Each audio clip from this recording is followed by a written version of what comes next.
Hey everyone, Jay Staples, Sober Caddy Chronicles. Got a call from a friend yesterday that worked for a big corporation, and he's in charge of a department, and he's hiring a bunch of people, and he called me and told me about a case that he just interviewed a guy that was overqualified and for the entry-level position, and was told the applicant that there's some other higher up jobs available, and that he should really go after those jobs. And the way that my friend was describing it was this guy went over and beyond to try to convince to stay in the entry-level position, and said that he realized he's overqualified in schooling and all that and experience and so forth like that, but he was just real comfortable. He wanted to start in entry level and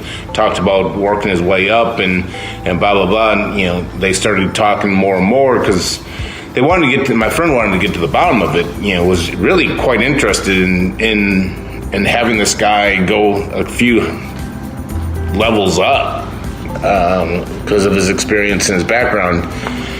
Turns out the guy was transparent and vulnerable, and said that he was just 5 months sober, and that he's been struggling with drug addiction and alcoholism and drinking and all the things that go along with it, and that he truly wanted just an entry level job because he just felt, according to him, that's all he could handle. And I get that. And so my friend really wanted, first, my advice, and my first thought wrong was, how dare this guy think that he's getting held back by his drug and alcohol addiction. And that's never the case. And I go out of my way to let people know that the long-term recovery is not going to hold you back in any situation. And so, to use the drug and alcohol addiction as a crutch and say that he just wants an entry level, but then as more and more I just talked it out with my friend, it could be legitimate, and he may be very well qualified. He may just want to start out at an entry level position and work his way up. But I had to talk to him, so we finally got an opportunity to connect over the phone last night. He's not in Texas, but very interesting guy, and became evident that he's had some time in the past and continually goes back and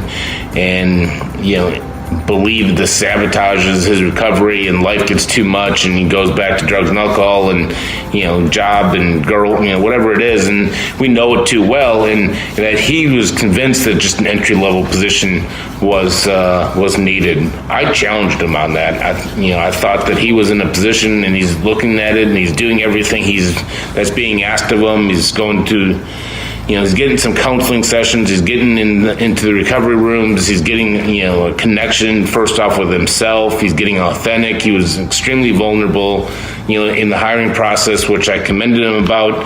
And, I encouraged him. I said, you know what? It sounds to me like you can get this entry level position, and I will put a good word in for you, but no offense, I'm going to put a good word in for you for that higher up position.